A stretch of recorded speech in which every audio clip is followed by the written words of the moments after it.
عائشہ सबसे पहले आपसे आगाज़ करते हैं। ये बताइए शाह महमूद कुरैशी साहब के साथ जो कुछ हुआ, पाकिस्तान तहरीक इंसाफ कह रही है बहुत ज़्यादती है, नाइंसाफ़ी है और केस के ऊपर केस बना के बिला वजह जो है ये सिलसिला परवेज़ इलाही साहब के साथ जो कुछ होता रहा है वो ही अब शाह साहब के साथ भी शुरू हो गया। तो ये गलत है, इसकी मजम्मत होनी चाहिए या नहीं? शाह साहब की जिस तरीके से गिरफ्तारी डाली गई है, जो तरीक़ाकार है वो ठीक नहीं है, वो दुरुस्त नहीं है। बेहतर और मुनासिब अंदाज से अगर कानून के नीचे किसी को गिरफ्तार करना है, गिरफ्तारी हो सकती है।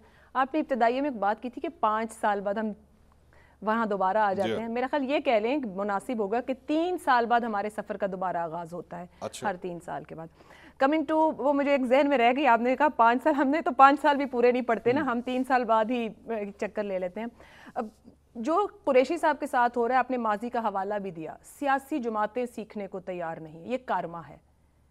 जब किसी पे बुरा वक्त आता है बाकी खड़े होकर ताली बजाते हैं और खुश होते हैं, जब उनकी बारी आती है तो फिर उनके पास वो काम है। ये जॉब्स हैं जो हमारी पॉलिटिकल पार्टीज ने डिवाइड कर ली हैं कि अगर हमें वो हवाएं मुयस्सर हैं जो हमारे हिसाब से चलें या हमें उड़ाकर तख्तो ताज तक पहुंचा दें तो हम खुश हैं। अच्छा, ये जो वैसे बात की जाती है ना, तो इसमें एक नुक्ता ये आता है कि उस वक्त जब इमरान खान साहब की हुकूमत बनी या उससे पहले जो कुछ हो रहा था, वो उनके बारे में जब आप उनको कहते हैं कि ना तजुर्बाकार थे, तो चले क्या ये बेनिफिट और डाउटिंग को नहीं देना चाहिए कि ना तजुर्बाकार थे, ये सियासी तौर पे इतने मशहूर नहीं थे, लेकिन मुस्लिम लीग नून के होते हुए, पीपल्स पार्टी के होते हुए, जो कि कई दहाइयों से सियासत कर रही है पाकिस्तान के अंदर, उनके होते हुए भी अगर ये सब कुछ हो रहा है तो क्या तैयार है? कौन सीखने को तैयार है? क्या पाकिस्तान तहरीक इंसाफ में जो लोग बैठे थे, हुकूमत में तो पहली बार आए, केपी में हुकूमत कर रहे थे, सियासतदान तो सब पुराने थे, कोई नए सियासतदान तो नहीं थे जो इमरान खान साहब के दाएं और बाएं मौजूद थे।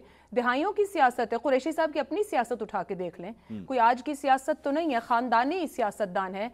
क्या करना, कब करना और कैसे करना, वो जो बात मैंने आपसे कही ना, हवाएं अगर आपको अपने रुख पे उड़ाकर तख्तो ताज दें तो फिर आपको ना कानून याद रहता है ना आइन की बालादस्ती याद रहती, वो सब दुरुस्त है। तो पीटीआई के साथ वही इस वक्त हो रहा है।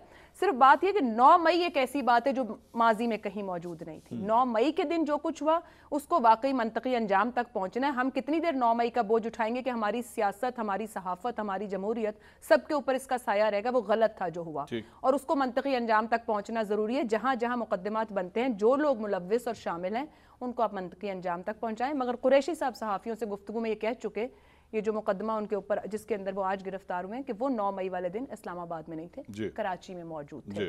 सो ये बड़ा जरूरी है कि क्या सिर्फ प्रेस कॉन्फ्रेंसेस कर देना आपको हर बात से बरी जिम्मा कर देता है? आयशा सबसे पहले आपसे आगाज करते हैं। ये बताइए शाह महमूद कुरैशी साहब के साथ जो कुछ हुआ, पाकिस्तान तहरीक इंसाफ कह रही है बहुत ज़्यादती है, नाइंसाफ़ी है और केस के ऊपर केस बना के बिला वजह जो है ये सिलसिला परवेज़ इलाही साहब के साथ जो कुछ होता रहा है वो ही अब शाह साहब के साथ भी शुरू हो गया। तो ये गलत है, इसकी मजम्मत होनी चाहिए या नहीं? शाह साहब की जिस तरीके से गिरफ्तारी डाली गई है, जो तरीक़ाकार है वो ठीक नहीं है, वो दुरुस्त नहीं है। बेहतर और मुनासिब अंदाज से अगर कानून के नीचे किसी को गिरफ्तार करना है, गिरफ्तारी हो सकती है। आपने इब्तदाई में एक बात की थी कि 5 साल बाद हम वहाँ दोबारा आ जाते हैं। मेरा ख्याल ये कह लें कि मुनासिब होगा कि 3 साल बाद हमारे सफ़र का दोबारा आगाज़ होता है। अच्छा। हर 3 साल के बाद कमिंग टू वो मुझे एक जहन में रह गई, आपने कहा 5 साल, हमने तो 5 साल भी पूरे नहीं पड़ते ना, हम 3 साल बाद ही चक्कर ले लेते हैं। अब जो कुरैशी साहब के साथ हो रहा है, आपने माजी का हवाला भी दिया, सियासी जमातें सीखने को तैयार नहीं, ये कारमा है। जब किसी पे बुरा वक्त आता है बाकी खड़े होकर ताली बजाते हैं और खुश होते हैं, जब उनकी बारी आती है तो फिर उनके पास वो काम है। ये जॉब्स हैं जो हमारी पॉलिटिकल पार्टीज ने डिवाइड कर ली हैं कि अगर हमें वो हवाएं मुयस्सर हैं जो हमारे हिसाब से चलें या हमें उड़ाकर तख्तो ताज तक पहुंचा दें तो हम खुश हैं। अच्छा, ये जो वैसे बात की जाती है ना, तो इसमें एक नुक्ता ये आता है कि उस वक्त जब इमरान खान साहब की हुकूमत बनी या उससे पहले जो कुछ हो रहा था, वो उनके बारे में जब आप उनको कहते हैं कि ना तजुर्बाकार थे, तो चले क्या ये बेनिफिट और डाउटिंग को नहीं देना चाहिए कि ना तजुर्बाकार थे, ये सियासी तौर पे इतने मशहूर नहीं थे, लेकिन मुस्लिम लीग नून के होते हुए, पीपल्स पार्टी के होते हुए, जो कि कई दहाइयों से सियासत कर रही है पाकिस्तान के अंदर, उनके होते हुए भी अगर ये सब कुछ हो रहा है तो क्या तैयार है? कौन सीखने को तैयार है? क्या पाकिस्तान तहरीक इंसाफ में जो लोग बैठे थे, हुकूमत में तो पहली बार आए, केपी में हुकूमत कर रहे थे, सियासतदान तो सब पुराने थे, कोई नए सियासतदान तो नहीं थे जो इमरान खान साहब के दाएं और बाएं मौजूद थे। दिहाइयों की सियासत है, कुरैशी साहब की अपनी सियासत उठा के देख लें, कोई आज की सियासत तो नहीं है, खानदानी सियासतदान है।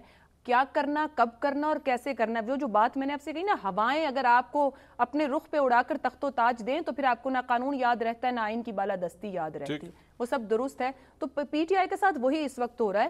صرف بات یہ کہ 9 مئی ایک ایسی بات ہے جو ماضی میں کہیں موجود نہیں تھی. 9 مئی کے دن جو کچھ ہوا اس کو واقعی منطقی انجام تک پہنچنا ہے. ہم کتنی دیر 9 مئی کا بوجھ اٹھائیں گے کہ ہماری سیاست, ہماری صحافت, ہماری جمہوریت سب کے اوپر اس کا سایہ رہے گا. وہ غلط تھا جو ہوا, اور اس کو منطقی انجام تک پہنچنا ضروری ہے. جہاں جہاں مقدمات بنتے ہیں, جو لوگ ملوث اور شامل ہیں, ان کو آپ منطقی انجام تک پہنچائیں. مگر قریشی صاحب صحافیوں سے گفتگو میں یہ کہہ چکے, یہ جو مقدمہ ان کے اوپر جس کے اندر وہ آج گرفتار ہوئے ہیں, کہ وہ 9 مئی والے دن اسلام آباد میں نہیں تھے, کراچی میں موجود تھے. سو یہ بڑا ضروری ہے کہ کیا صرف پریس کانفرنسز کر دینا آپ کو ہر بات سے بری الذمہ کر دیتا ہے؟